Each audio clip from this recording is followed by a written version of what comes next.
Hello, my name is Gemma and I'm from Wishing Well. This presentation is about different methods of communication.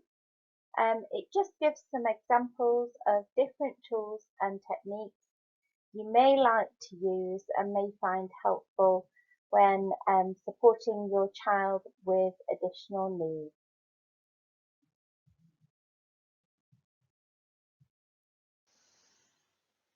Okay, so first of all, I'm just going to start off with some general reminders that you might find helpful.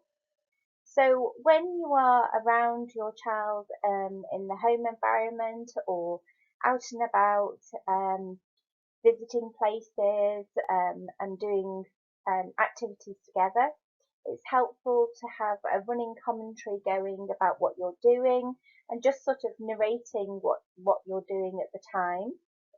It's really helpful to repeat things so that you're giving the same vocabulary and then words and phrases can become really familiar. If there's key vocabulary, it's really helpful to try and emphasize any important words, particularly if you're working alongside a nursery setting or a school setting, and you've been told that there's certain words that you're focusing on at the time. Only try and talk about what you can see and hear that's within the sort of environment you're in at the time. If you discuss things that are abstract, that's going to be quite difficult or quite challenging for your child to be able to kind of understand what it is you're talking about. If you want to talk about something that's perhaps not there, having a little whiteboard and drawing it so that then you can refer to something and then discuss it would be helpful. When you are focusing on developing language with your child, don't insist on things like please and thank yous. This is quite tricky sometimes in school settings and nursery settings because often school settings will insist on this. But if the vocabulary is something that is perhaps a little bit slow developing, these words are kind of wasted words, so they really are not essential. So kind of focus on other ones rather than these. These aren't really key ones to be worrying about. And try and make sure any communication that you're having is face to face. Not insisting particularly on eye contact because I know that can be something that can be challenging, but try and make sure that you are offering that face-to-face communication. Okay, so a few more ideas. Try and make sure that you try and embed familiar routines, because then the language will go along with that and the phrases will go along with that as well, so that you might end up with your child maybe repeating some of those words or repeating some of that language. That's really helpful, and that's showing some development, so that's useful. Try and see if there's any cues you can give. So try and see if there's any prompts you can give. Try and use intonation in your voice. So your voice may naturally sometimes be higher when you're talking or lower when you're talking. And you can change how your voice is when you're asking a question, for example. So your child may not recognize immediately it's a question, but if your voice is changing tone when you're asking questions, that's a cue, that's an indication that it's a question, so that's helpful for a child to recognize. Use gestures, nodding and shaking your head, offering things and moving things forward. If you're giving choices, being able to offer one and then the other. So just gestures are really quite helpful. Use non-verbal cues. This is quite similar to gestures, but non-verbal cues can also be really helpful for a child to understand what you're perhaps indicating. You can use non-verbal gestures for certain, if it's a drink, or if it's perhaps an item of clothing or something like that, you can demonstrate which part of the body it might be for, or if it's for cutlery or things like that, you can demonstrate what you might do with them. And it just gives those little prompts and little reminders of what things might be for, and it can be very supportive along with language to help children understand a little bit more. If a young person is perhaps unable to give an answer, giving choices is helpful. Um, Again, trying not to overwhelm, so perhaps two choices is useful. So you could give two choices first of all and say, do you want number one or number two? Or if they're unable to choose from numbers, you could show two things. Then once they've made the choice, you could re-ask but swap them over to then check that it is the one that they've indicated. So once you've done the swap and asked the same question, you can make sure that they're not just choosing because it's on a certain side. Once you've checked again, you know for definite that it's definitely the one they want. Another thing you can do, if a child or young person is unable to answer, is perhaps just ask them to fill the blank in. So you could give a answer to a question and just leave a gap for them to fill the gap in. So for example, if you were asking about the weather, you could say today it is sunny or rainy. So then they could choose whether it was sunny or rainy. So they just choose one option. So they're just filling in a blank. Um, and it's just a way of sort of trying to support something, and they could choose. If they're not able to say the word, they could point to the option. You could give them a picture option, or they could point to the option, and it could be a photograph or something like that, but it's a different way of developing language and moving things forward. So on this page here, I've provided some information about the stages of speech and language development, just so you can see the development of the different months and then within the different areas. So there's listening and attention, understanding, speech sounds and talk, and social skills. If it's a little bit difficult to see here, there is the reference for it. So it's www.talkingpoint.org.uk. So you'd be able to look it up if you would like to look, for a little bit more information. Obviously, if you are supported by a speech and language therapist, or you are, you have a young person that's referred to a speech and language therapist, they will advise what's most appropriate for your child. However, if you do decide to look at something independently, there's lots of reference points out there that can give you some guidance. This is obviously another one of those that's out there that can give you a little bit of information. Within this presentation, there's some different suggestions of general information that's quite helpful. The information has come from speech and language therapists within the county. So it's for you to use as you feel appropriate. So as a child is developing their communication and their how they're interacting with one another, there's 4 different stages. So first of all, this is the initial stage, and this is known as the own agenda child. So as I go through the 4 stages, you could perhaps consider whether you feel your child fits in this agenda or whereabouts they are within the 4 stages. So this initial one If your child fits into this one, they would be a child who perhaps has minimal interest in others. At this stage, perhaps doesn't understand so much, is kind of focusing on their own thing. They might cry, they might smile, they might reach out for things, and they might interact with someone or yourself briefly. But most of the time, they're kind of doing their own thing and they're very sort of focused on their own thing. That's kind of where they're up to at the moment.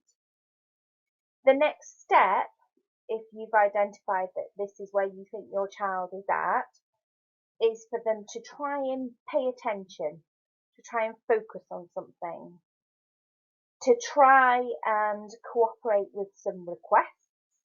So if you ask them to pass you things, or you ask them to, give you a certain toy,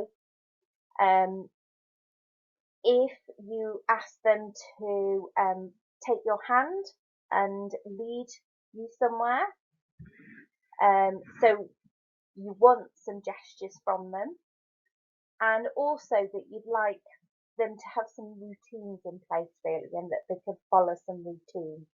So that's kind of where you'd move this child onto. So if you can identify your child as here, that's what's next for your child. So that's what's to focus on to next. So the next stage would be a requester. So if your child is at stage 2, they would be a requester. So a requester child pays attention briefly to somebody else or to what's going on other than their immediate activities. So they might ask you for something. So if there was something wrong with their toy, they might ask you about it, or they might want something of someone else, or they might reach out to you for something, or they might want to lead you to something. They might make some sounds, they might make some words. They might have a go at saying your name or someone's name.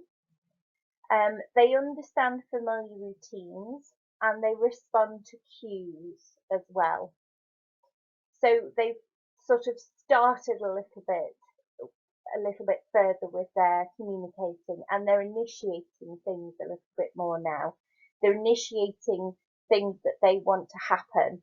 With the first one, they're very much in their own kind of just focusing on their own things. Whereas if they're a requester, they're trying to get you to do things for them a little bit more. So the next step for a requester is to extend their play and the attention, focusing on things. Try to encourage more requests. Trying to get them to perhaps give things to you, or see if they can assign things, or focus their gaze on something, or give gestures, or maybe point at something they want. More sounds, more words. See if they will echo words as well. So if you're saying something, see if they will echo it afterwards. Next steps would also be gestures and trying new routines as well, unfamiliar ones, seeing if you can develop that a little bit further. So the third stage is early communicator.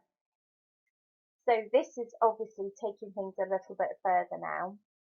So an early communicator can pay attention to you and an activity simultaneously. So they're able to kind of juggle quite a bit at this stage. They can initiate something and respond to you. They can request for a social reason. So they might want you to come and play with them. They can give, they can look, they can sign things and they can gesture. They can do sounds and words, and they can echo words, and they might be able to do some simple questions as well. And remember, these children are wanting you to perhaps come and play with them now, so they might have an easy question for you about the playing. So what you're aiming to do with an early communicator is you'd like them to play for longer. You'd like them to perhaps be a little bit more sociable. You'd like them to be spontaneous about what they're doing. You'd like them to develop their vocabulary, and you'd like them to maybe extend their questions so they've got more complex questions, because at the moment they're just doing straightforward questions. So that's what you'd like to encourage. The final stage, stage 4, is partner. So stage 4 is about initiating and responding. Some play with other children.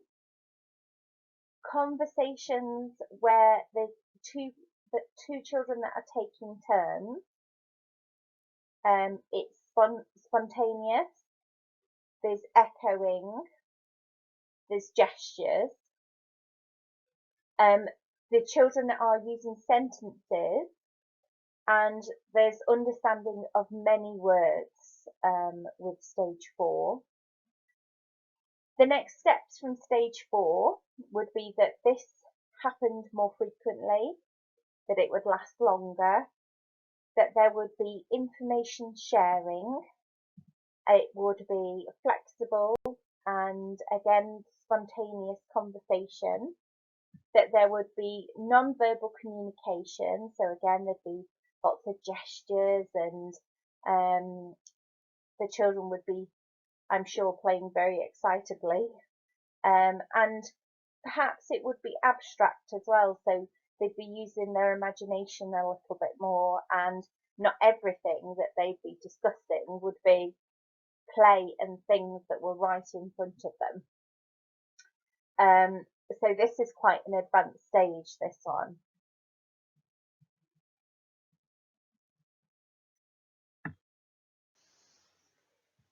So those are the 4 stages that is to help children communicate.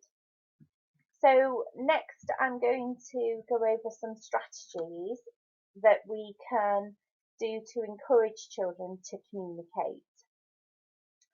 So these are different things that you can put in place that are the means by which to kind of encourage children to, perhaps if they aren't communicating, to communicate a little bit more.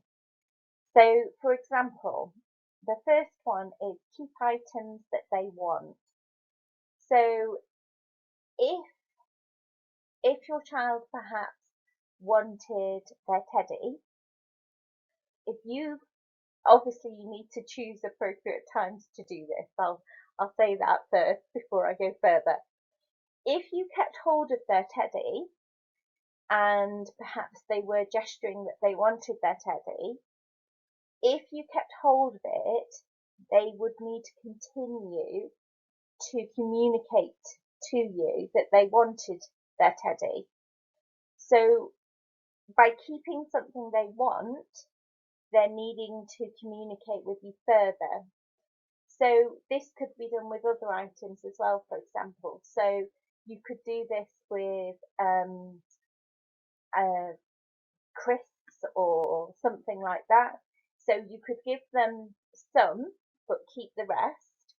So again, they have to make further effort to communicate with you before you give them more.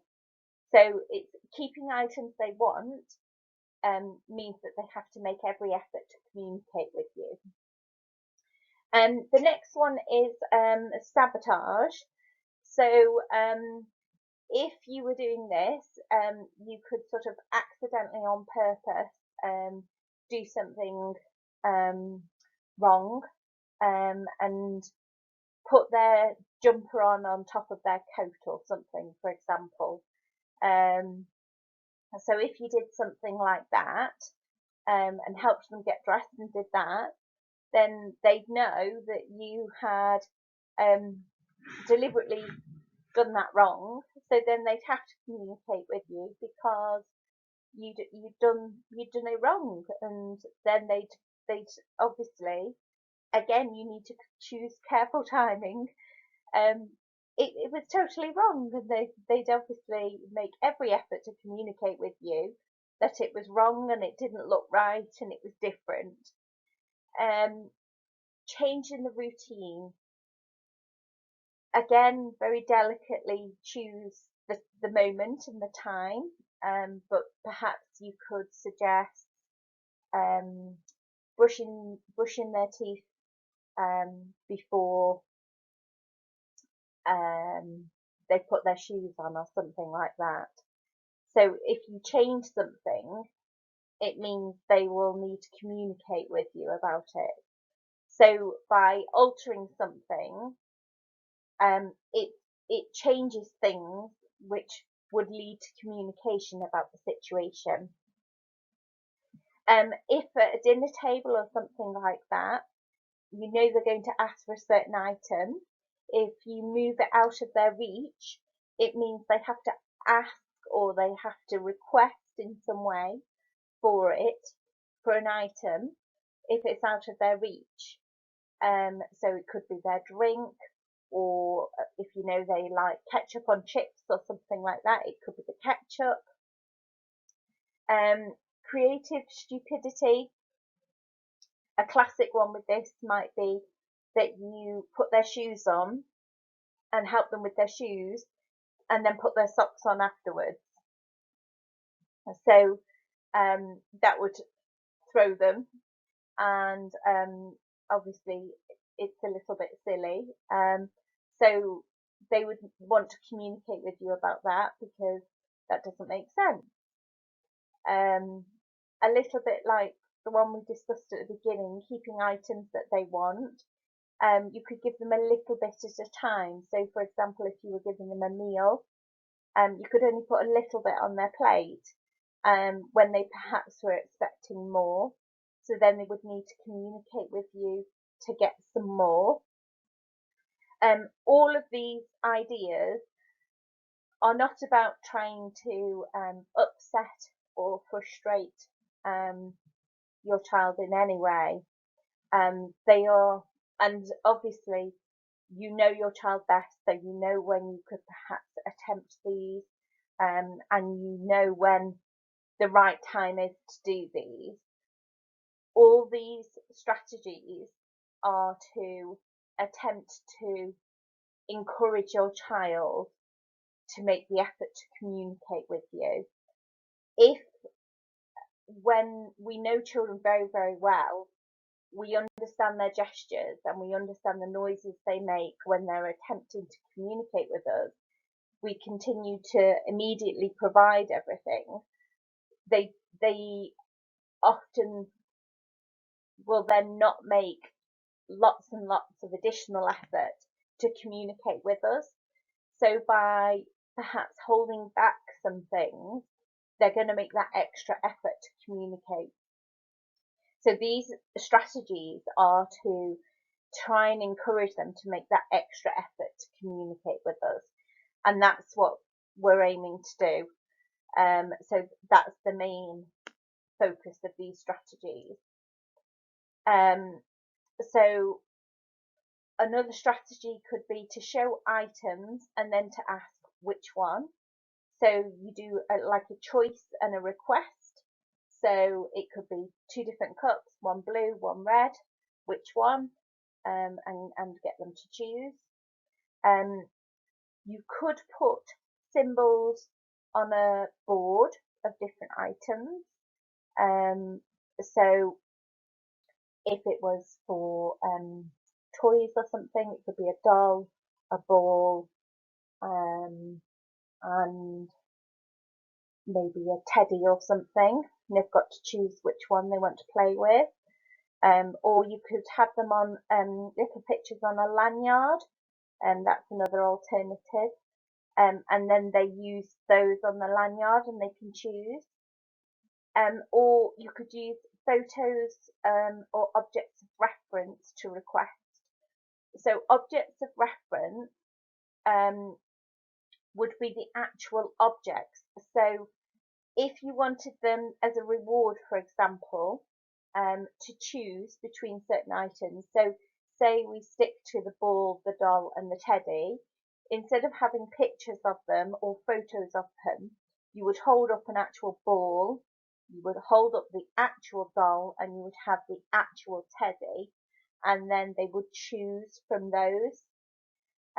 You can also use objects of reference for things like food and the bathroom and a drink and things like that. So, for example, if you have a child who uses pull-ups, for example, you could have an actual clean pull-up that you show them, and you could have their like sippy cup that they use, or you could have, say, they have a banana as a snack or something.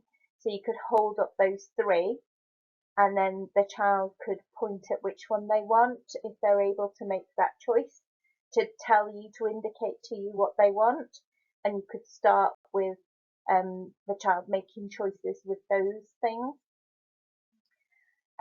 Another strategy is wait. Don't respond immediately, even if you know what they want, and wait for them to make more of an effort to communicate.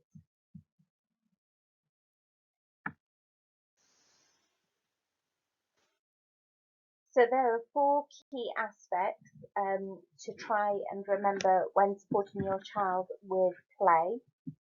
These include your child's interest.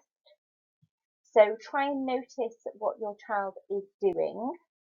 Your child may have an unusual interest. Try not to dominate what they're doing, and try not to sort of take over what they're doing.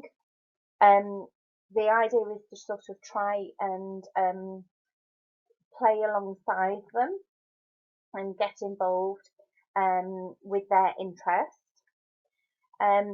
The next one to remember is interpret. So this is say it as your child would. So say it how the child would if they could. So say it from the child's point of view, not Joe say hello, just hello. So if they were talking, they would be talking as hello, I would like to go there. What do you think? They wouldn't be saying, Joe said, hello, I would like to go there, said Joe. So you have to say it as first person. The next one is imitate. So back and forth. So imitate, then add something new. For example, maybe add an action or a gesture or a sound. Try and copy what the child does and then add something new.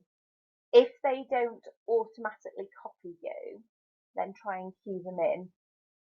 So the idea is that if you're kind of sort of modelling and sort of taking things a little bit further, that it would encourage them to perhaps expand on what they're doing a little bit more.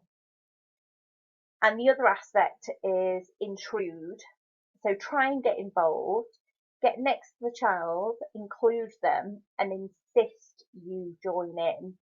That can sometimes be quite tricky because some children aren't always open to adults getting involved, but it really is very helpful if you can kind of get involved with what children are doing when they're playing. There are different stages of play. So I'm just going to go through the different developmental stages. as I go through, you'll probably be able to see where you think your child is. So again, these sort of go through sequentially. So you'll be able to sort of see at what point you feel that your child is currently kind of sitting at the moment. So the first one is people play. So this might be games such as chase, or going like round the garden like a teddy bear, or peekaboo, or tickling. Very sort of tactile, child and adult together. The second one is sensory or exploratory play. So this is very much kind of bouncing on a yoga ball, spinning chairs, playing with the parachute, or messy play. That's stage 2. Stage 3 is cause and effect play. So any toys that give that cause and effect outcome. So push and pull toys. So you push them and then they pull back, and vice versa. Or pull toys where you pull them along. Push chairs. Pushing dolls and push chairs. Musical instruments, because obviously when you press the keys you get the sound. Stage 4 is construction play. So you may find them in foam or shredded paper. Stack and sort them, making dens, making towers with bricks, or doing wooden puzzles. Shape sorters or posting games. They're all construction play. Next stage, so stage 5, creative play.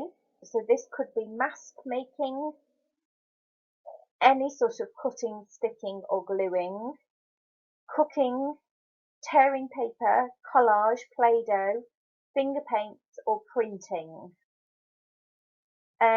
Stage 6 is pretend play. So there's stages within this one. So the first stage within this is real objects, what they are and what they do. So that could be like a role play area where they've got like a little home area, with a washing up bowl or an ironing board or that sort of thing. Then you've got the next one, which is dolls and teddies. So they might give things to people.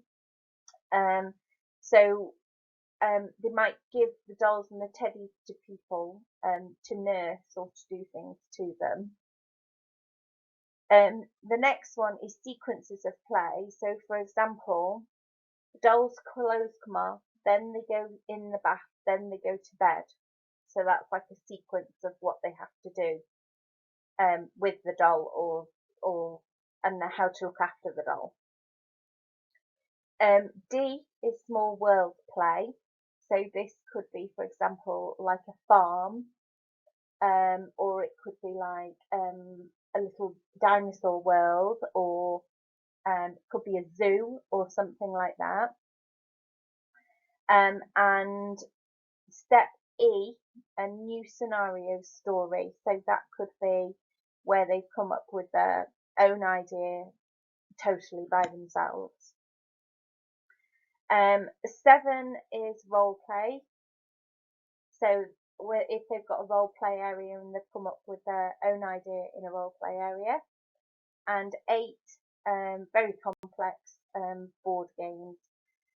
Board games have all got their own different rules and agendas and everything. So that one's very open-ended, that one.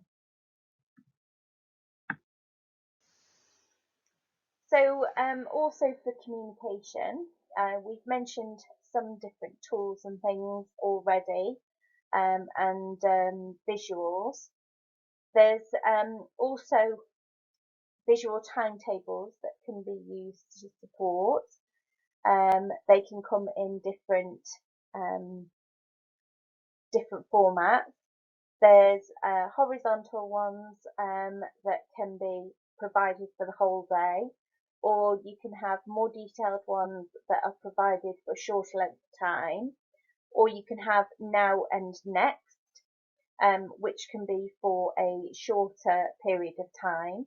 So that can be really, for some children, literally, now we're doing this, next we're going to move on to this. And some children really do need that really short period of time to help support them with what's going on.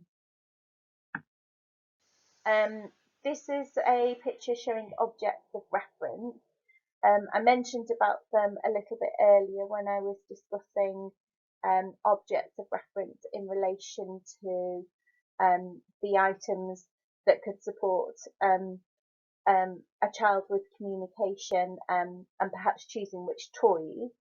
This is objects of reference that could perhaps support in the classroom when visiting different lessons. So there's one for lunchtime, there's one for the shop, there's one for cooking. So for example, the wooden spoon is for cooking, the purse is for shops, they've got a plastic spoon for lunch, and they've got a toothbrush for brushing of teeth. So they've chosen different items that represent different themes. So that's how you could use objects of reference.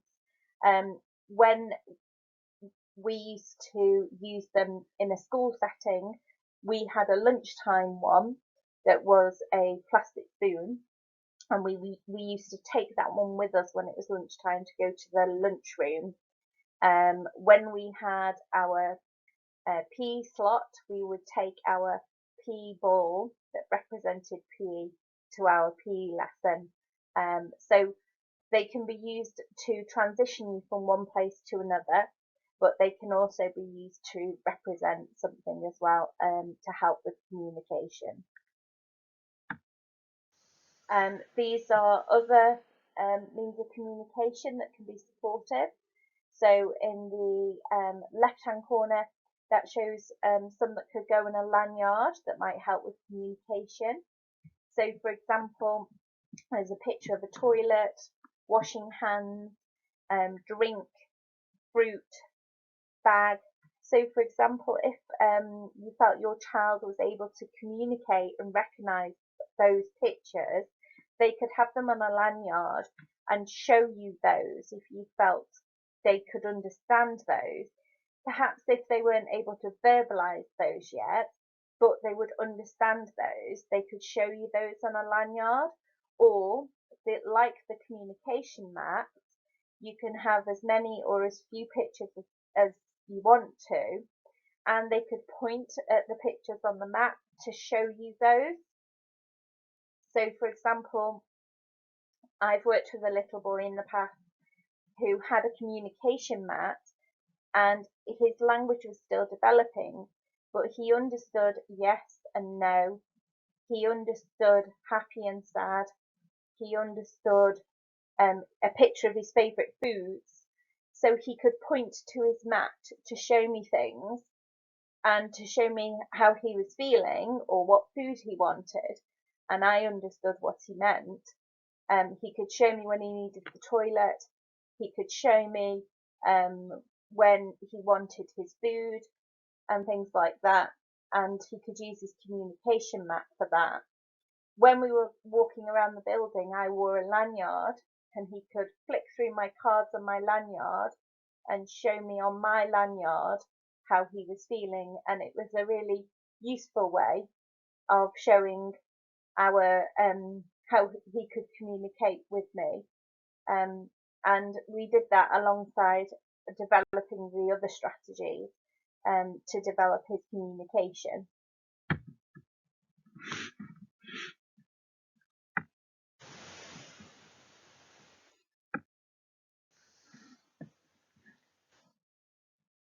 This is another effective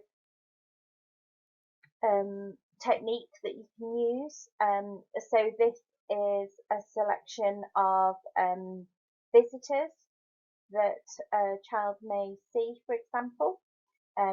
If it's more helpful, rather than symbols, you could have photographs. So I want to see and then you could have photographs of different people. rather than symbols. And on the other side, my favourite activities. This could be activities or it could be things at school. Just to show you an example of a book that you might put together for your child that they could have to support their communication. It could be really helpful for them if they have developing language at the moment, and it's something else that they could find useful.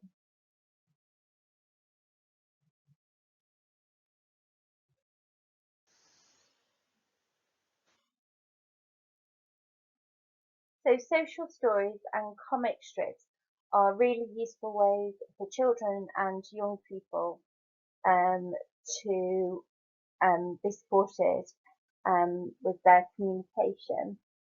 So based on Carol Gray's comic strip communications, comic strips enable the children to think about how they and those around them may have felt in a particular situation.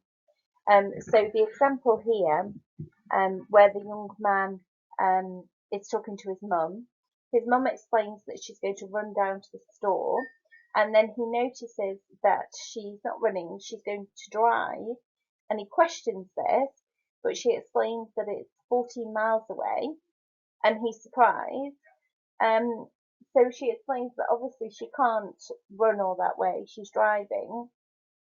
So this clearly indicates the miscommunication about running and driving. So this is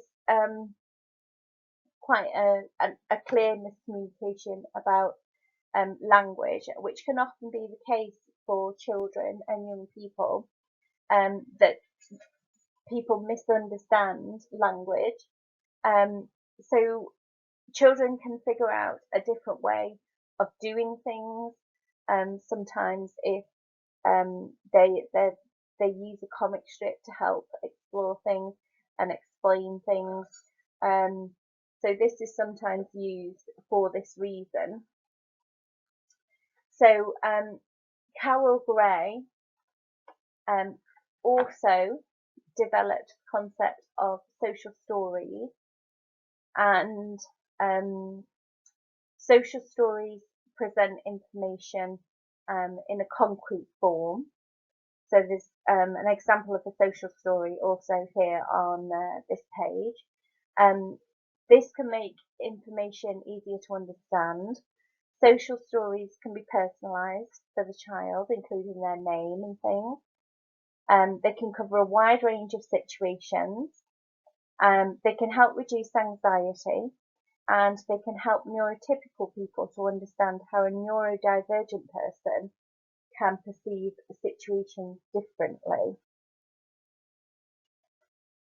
Um, so to make up the social story, there needs to be 4 different types of sentences included.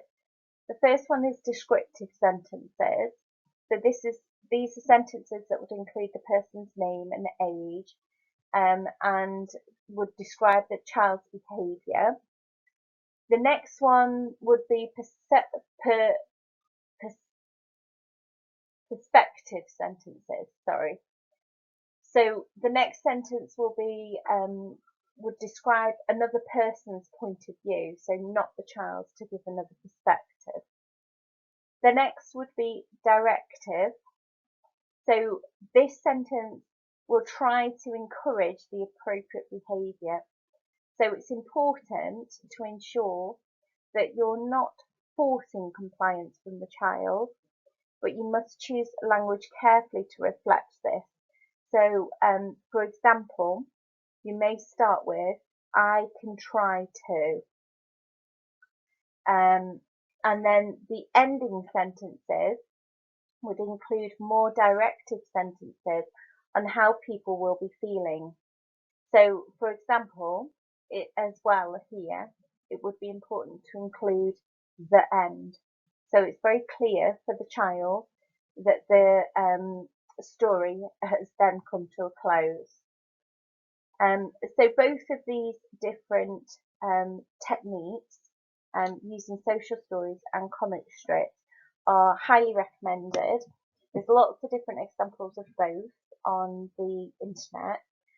We do cover both on our Sensory Detectives program, and we do support in writing these with the team, the SEND team at Ruby's, and I also support people in writing these when I do the one-to-one appointments. They are very helpful, and I think many people would find them supportive in helping children with their communication and in understanding tricky and challenging situations. So I hope some of the strategies and techniques have been helpful for people. If you have any more questions or want to get in touch about any of the information, then I can be contacted through Wishing Well. Okay, thank you very much.